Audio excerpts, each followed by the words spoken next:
Hey everyone, and welcome back to Miles on the Grid. This is technically episode 9. In today's episode, or mini short, should I say, I just wanted to address our future champion in F1, Mr. Max Verstappen.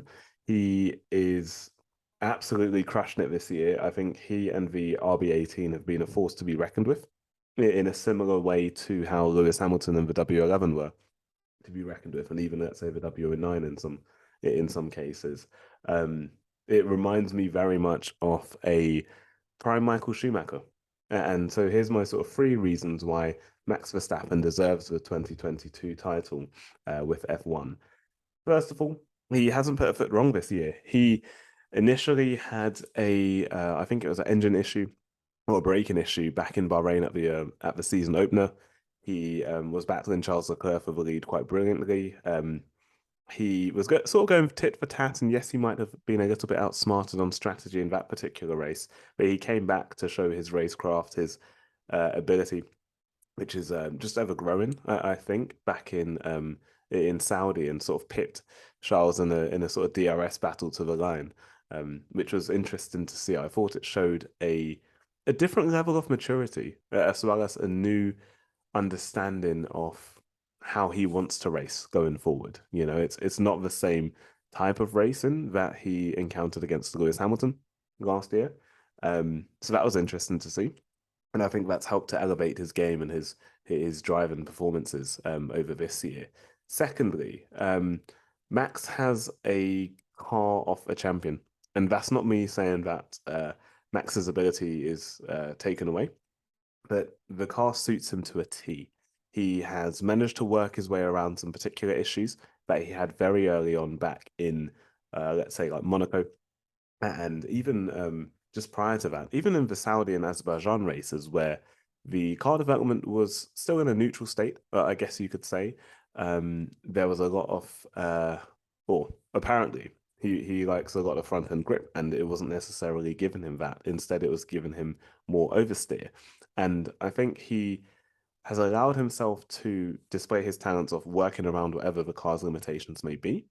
But once he found the development path that he preferred, or let's say the team found the development path that they preferred at Red Bull, Max was able to work within that working window, really find a performance gap to Sergio Perez. And I'm putting all the sort of floor stuff aside, whether that's a new floor for each of them or a different floor.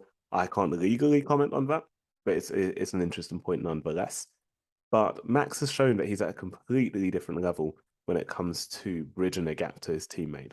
Is Sergio Perez the best qualifier in F1? No, but he has actually had two pole positions against Max Verstappen.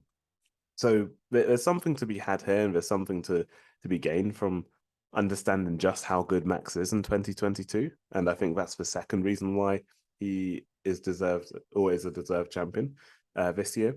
And thirdly, when it comes to calling his own strategy, we've seen it in the past. We've seen it in Austin in 2021. We've seen it in Silverstone in 2020. I think it was the second Silverstone event, the 70th anniversary one. He understands a race, and he has the ability, like many others before him, Lewis, Michael, Fernando, um, Prost, to see how the race is unfolding for not only himself, but for other people. And I think he also takes it to a step that some others don't do because he's thinking, okay, how is it that I could leverage my teammate against my opponent? But also, how is it that I could put pressure on my opponent psychologically in the same way that Lewis does and says, Bono, my tires are gone, or I can't keep these tires up, man. Max does a similar thing when he's talking to GP, his race engineer, but he does it in a very subtle way. He'll start to say, the rears are overheating, or, how long do you think we can make this last? Because I do think that others are going to have to start pitting around me.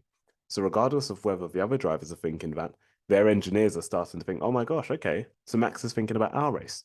What does that mean for us? Do we want to start pulling in a driver for an early pit stop or having an alternative strategy, as we've seen with Ferrari earlier this year? So for me, that demonstrates his knowledge of racing. Some of you could say that it was already there from the beginning. Maybe I'm late to that. Um, but I do think that it's allowed him to become a more well-rounded driver this year. And I think that's another reason why he deserves the title this year. So thank you everyone for listening. I hope you've enjoyed it. It's a mini episode for today, and I'll see you in the next one.